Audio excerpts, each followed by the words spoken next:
Thank you, Ernest. Um, hello, good evening, or good morning if you're in my time zone. Let's talk about graphs and Rust. So, are graphs hard in Rust? You might have noticed that this question doesn't really make a lot of sense. It is underspecified. What do I mean when I say graphs? What do I mean when I say they are hard? If we assume that I'm talking about the graph data structure and not this other usage of the word graph for visual representation of data, and since this is a programming meetup, I think we can safely assume that I'm still talking about software. Still, there are several questions that remain. There are several representations of graphs. What representation am I talking about? Are all graph representations hard? If not, which ones are hard in Rust but not in other languages? And why? Graph libraries like Boost and Lemon are more than just collections of graph representations.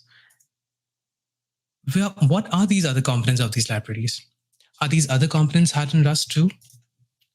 Programming is also all about trade-offs. So assuming that there are things that Rust does make harder, is there anything that Rust makes easier? I'll try to answer all of these questions in the next 20 minutes or so please bear with me. But let's start from the first principles. So what are graphs? A set of vertices V, a set of edges containing pairs that both X and Y are in V. So we call those constructs edges, and a collection of vertices and edges is called a graph. Sometimes some edges are associated with one or more edge weights. And in those cases, we call the graphs weighted graphs. Now, let's talk about programming and how do we represent graphs in our programs. Most CS curricula around the world talk only about two representations of graphs. That is the adjacency matrix and the adjacency list. Now, these are arguably the most frequently used graph representations, but they are far from being the only ones we know. So let's look at what they are, just as a refresher. An adjacency matrix represents a graph as a V by V matrix, and an entry Mn in the matrix is 0 if there's no edge between the vertices M and N. So in this example, the red highlighted entry, which is the second row and the fourth column, is a 0, which means that our graph does not have an edge from the vertex 2 to the vertex number 4. An entry Mn in matrix is non-zero if there's an edge between vertices M and N, which means that which is the blue example in our graph, in the graph which is shown here. Now, when you try to implement this in C++, this is the code that you get. You describe or hard code, or if you take an input, a constant number of vertices that you want to implement, that you want your graph to have, and then you create this two-dimensional matrix in which you can represent your adjacency matrix, right? So this is simple, but it doesn't work very well with large graphs, because as soon as your graph starts becoming sparser, then the memory requirements of this representation outweighs the potential benefits that you can get from it. So then to represent sparse graphs better, we use adjacency lists, which is an array of V linked lists, and the nth linked list contains vertices that are adjacent to the vertex n. So in this example, we would have the vertex 1, 3, and 5 would be adjacent to the vertex 0.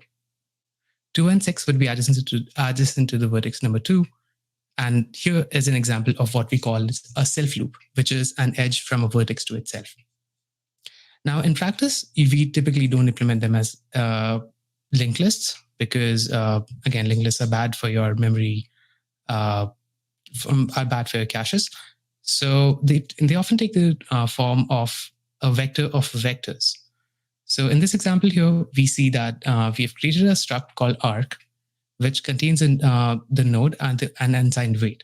So the node of an arc is the destination of that arrow or that edge, and the weight is the edge weight. We represent a vector of vectors, which is essentially the same as the structure given shown here, except that we don't have to worry about creating nodes, deleting nodes ourselves, because the vector does it for us. Right? Now, this the representations I will describe from here are the ones that you might not have seen before, but you would have definitely used it in some or other software that you have used. So an edge list representation is often used by projects like Project OSRM or Google Maps. And they are very common in route planning applications. And they are literally exactly what they sound like. So it's literally a list of all edges in the graphs. This example is taken directly from Project OSRM, so you can go and look it up. But it's a very simple representation, and it does a lot of things well, but it has its own limitations as well. Right? Now, there's something called an adjacency array. Now, this is what you use when you want an edge list, but you also want your traversals on the graphs to be very fast. Right? So an example here would be that the first adjacent vertex for vertex V0 is, let's say, the vertex 2. So we show that as the first arrow here. Right? And then 0 is connected to 2, it is connected to 3, it is connected to 4.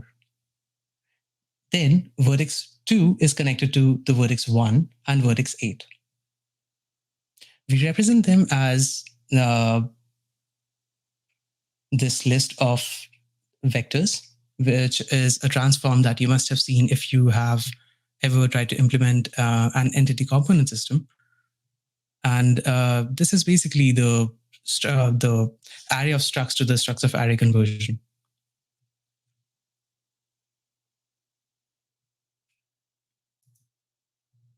But there are more. So for example, there's something called doubly connected edge list. Now, I accept that this is a very niche representation of graphs, and this only has a very few use cases and very specialized use cases. But if you've ever played a game, you probably have used this data structure internally.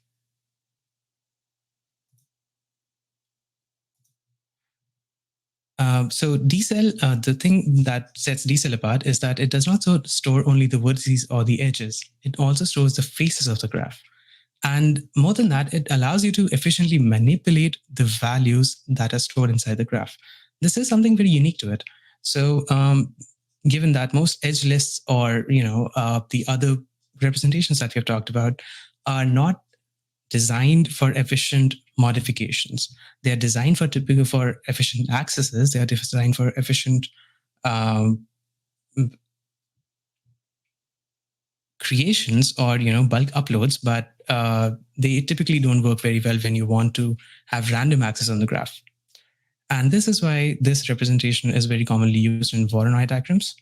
So when you want to represent a very high dimensional complex object in 3D space, then DCell is what is typically used so that you can shaders can be applied on it efficiently.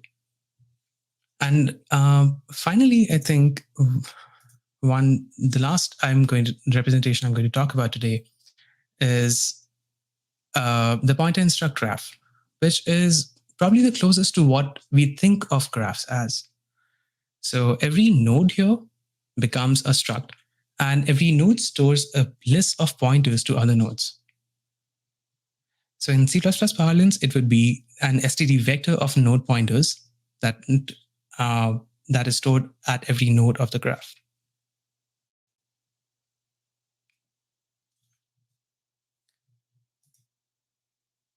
And there are enough representation of graphs to fill entire books. In fact, there's one which was written by Jeremy Spinrad, and this is a very old book. I believe it's from the 90s. So yeah, there's plenty of graph representations that you will find used for or in software. Now, before I move on to graph libraries, I want to make sure that you don't have any questions. So if you have any questions, please feel free to ask them in the Q&A. So someone has asked me about the slides, and I'll make sure that they are on my webpage after the talk. And someone has asked, what about std vector of std optional of node? I am not sure you should do that, because the whole point of std optional is that your compiler should be able to elide wherever std optional is not required. And in this case, I don't think you should be doing that. Okay, since we don't have any other questions, I guess I'll move on. Okay, so now let's talk about the graph libraries, which is much more interesting. And in this section of the talk, we'll look at a lot of code. So I hope I don't overwhelm you. And please tell me in the chat if I am moving too fast and if you want me to slow down. So section 2, graph libraries. How do we define a graph library, or how do we make a graph library usable?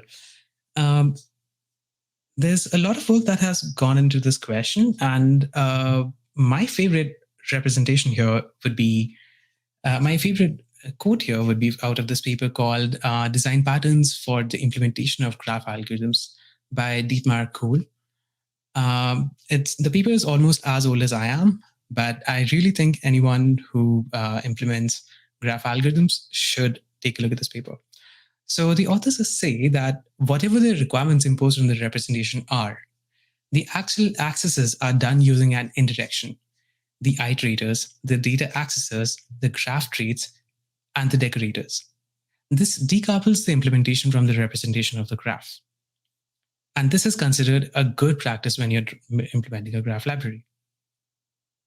Right? So what does it look like? So if I take apart a graph library, something like BoostGraph or any one of the other mature libraries, then what should I expect to find? And the answer the authors give us is in this diagram. On the top, you can see the algorithm which wants to use the graph, and it is trying to access the graph using this layer of abstractions that it is provided using by the library itself. Right? So for example, here, if an algorithm wants to iterate over the complete set of vertices in the graph, then it has to go through an iterator. If it wants to look at what the adjacent nodes are of a particular node, then it has to go through an adjacency iterator. There are other data accesses that you can create, which you can use to create overlays on the top of your graphs as well. And underlying all of these accessor methods, or this abstraction layer, is the representation layer. And very often you will find that software that uses graphs does not use only one form of graphs. So if you have, for example, Routing Kit. Routing Kit uses at least two of the representations that we have talked, that I've presented before this, right? So if we assume that this is the right way to design a library, then we end up with two questions. First, who is using this design? And why?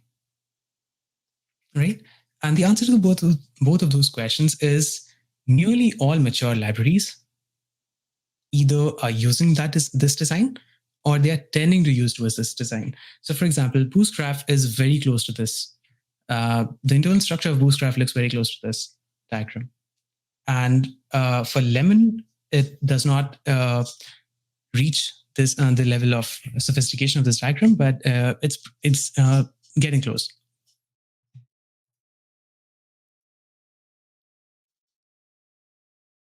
And in the end, a graph library is supposed to give you all three of these sections. It is supposed to give you an algorithm or a set of algorithms that you can use directly.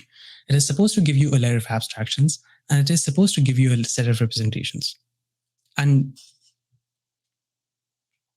as you have And your application is supposed to decide which representation is it supposed to use, depending on what accesses or what methods are you looking to use on the graph, right? So now let's look at some actual code or a manual of the library.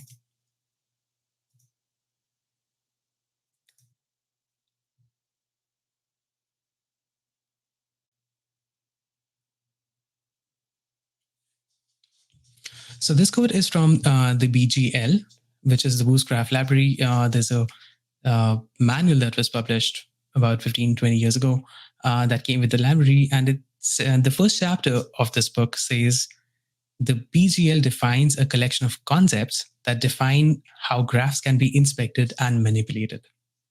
This is the abstraction layer that we looked at in the last diagram. The examples in this section do not refer to specific graph types. They are written as function templates with the graph as a template parameter. A generic function using the BGL interface can be applied to any of the BGL graph types, or even new user-defined graph types. And this is where the generic graph libraries draw their power from. By removing the abstraction, by separating out the abstraction in the access interface from the representation of the graph itself, they allow you to create or write algorithms that can be applied to different representations of the graphs. And the way that they do it is surprisingly, or not really surprisingly, traits. Now, everyone who has written some amount of Rust would have some experience with using traits. And you can think of traits like interfaces, but not exactly interfaces. They are contracts upon which you can that is tested by the compiler that your representation must implement. But they can also be generic.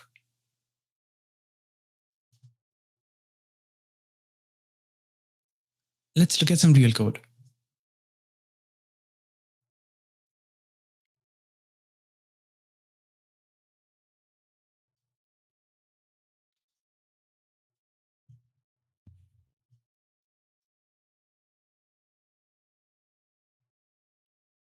So if you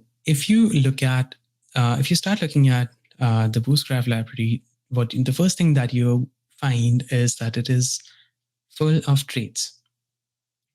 Or in other words, the library uses traits to define different kinds of behaviors that are allowed on the different aspects of the graph library. So for example, if you have a graph, then is it bidirectional? Does it have directions? Does it have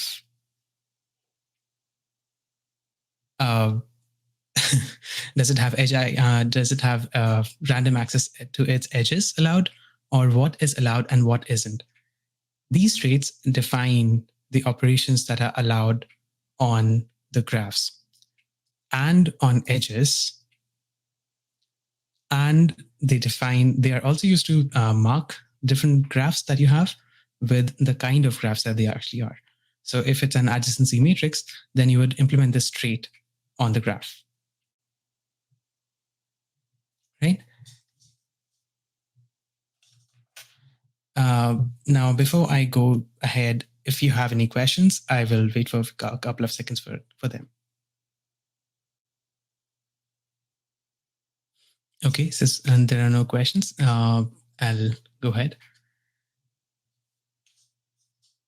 So the Boost Graph library uses the trait system, or it implements a trait system in the library layer to access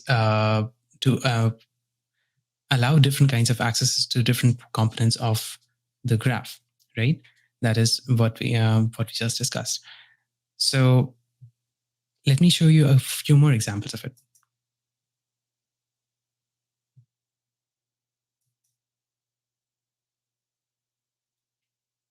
Is the graph directed? Is it indirected? Is it undirected? And the way that Now, since the Boost Graph library gives you this set of traits to implement, it does not. It also allows you to extend the library by implementing your own graphs as required, right? So when you want to do that, then you have to implement the required trait on the graph that you implement. And when you do that, the library checks at compile time whether a given algorithm has the permissions or has the kinds of accesses that it needs to the graph in order to operate. And this is done using this library called the Boost MPL. And this is a metaprogramming library that comes with Boost that is used for checking traits in the Boost Graph library.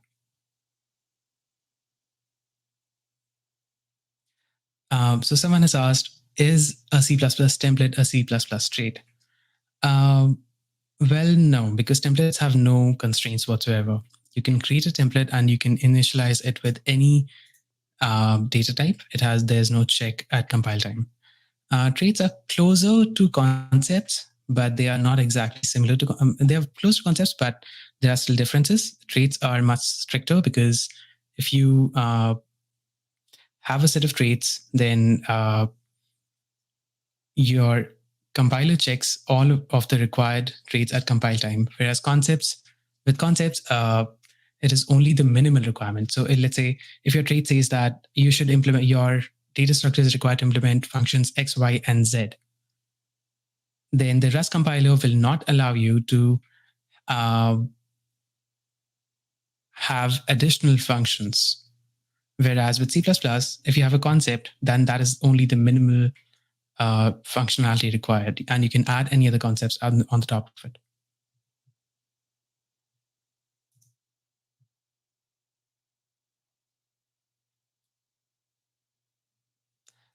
Someone has also asked, how would you compare C++ traits with Rust traits? And they are very similar, except that with C++, you need a library like a Boost Graph or the Boost MPL to actually check it, whereas the Rust gives you the same things at compile time. So it's inbuilt into the compiler, whereas in C++ you would have to use an external library for it. And also the error messages are much nicer in Rust.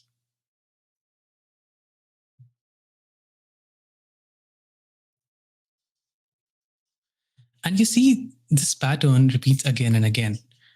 We have these every graph library or every mature graph library that you see in C++ has its own notion of concepts, and it has its own notion of concept checking.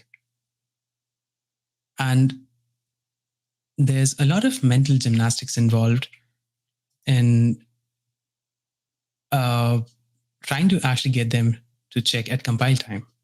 So for example, here I'm showing you the way that Lemon checks the concepts at compile time. And this is not easy, or this is not code that you would want to write or read.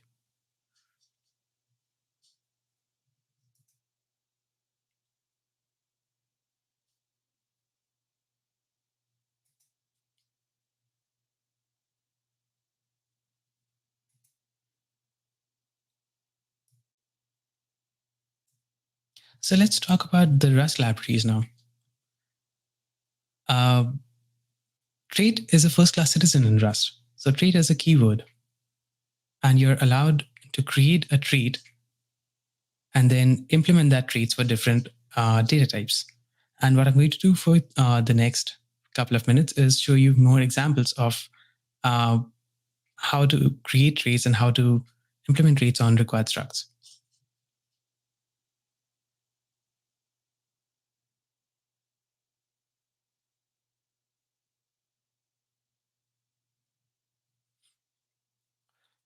So here I'm showing you a graph trait and a directed graph trait and an indexable trait. And this is taken from the rs_graph library, which uses these traits and implements these traits when you are creating, it uses a builder pattern to create a linked list graph. So when you have, and the builder checks the whether the required traits are, um, whether the graph implementation has the traits at compile time. So you can see impl builder for linked list graph builder, where ID satisfies these traits, N satisfies these traits, and E satisfies these traits.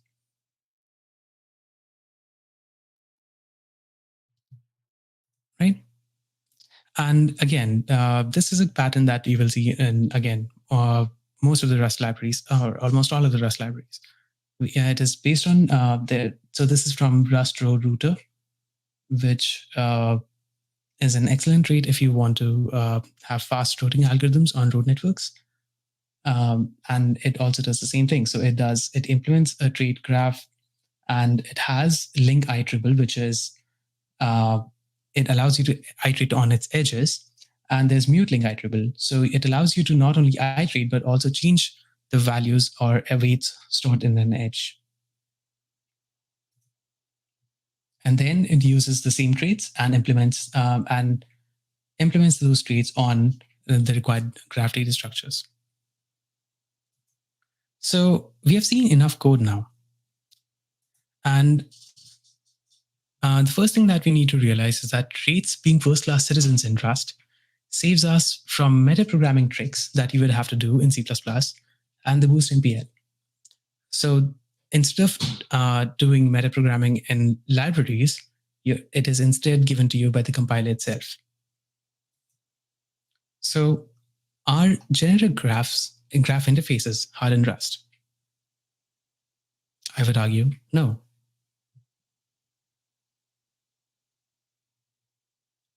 The second component of graph libraries that we looked at was the graph representations. So let's try to compare the graph representations in C++ and Rust. On the left, you can see the C++ code that we looked at in the beginning of this talk. And on the right side is the Rust code. So in the case of adjacency matrix, they appear to be very similar.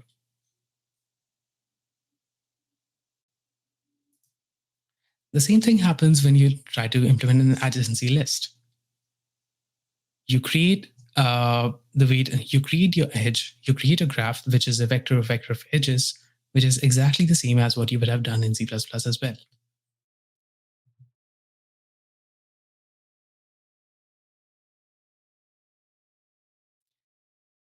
Yes. So someone has asked, BGL is quite old now. Could it have been designed much more cleanly today, especially with C++ 20 concepts? And well, I do have a bonus slide for you, which is at the end of this talk. Okay.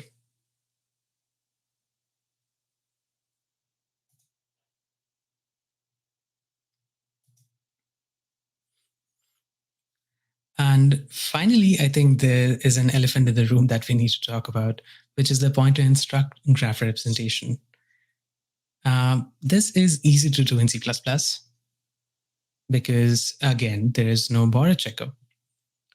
But this is a representation that is incredibly hard in Rust.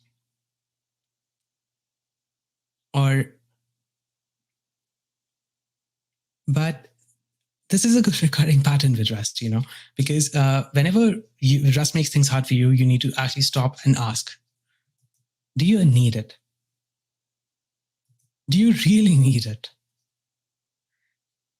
With pointer instruct graphs, if you try to implement BFS or DFS or Dijkstra's or any of the standard algorithms, the performance of those algorithms is going to be much lower or much worse than what you would have gotten with these other standard representations. So, for example, adjacency lists or edge lists, right?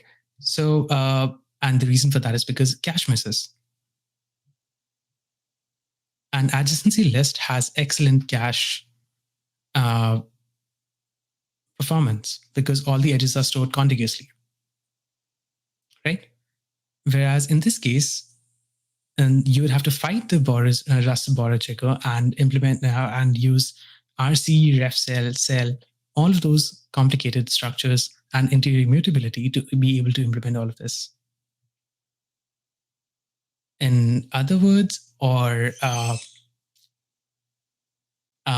escape hatch from this problem is use unsafe and write tests.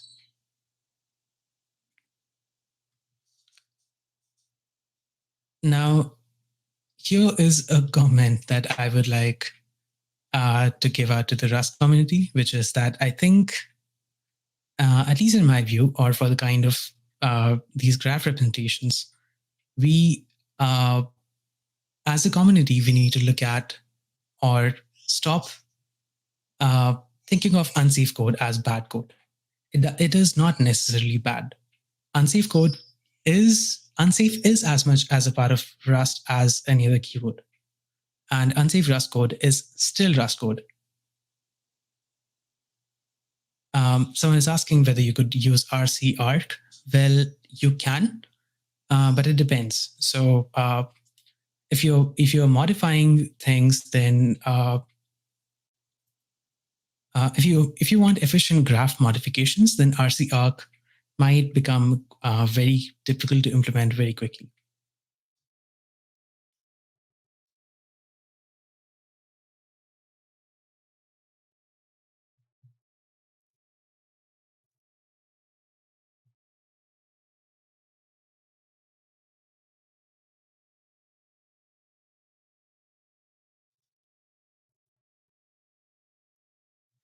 So, in conclusion, our generic graph interface is hard in Rust.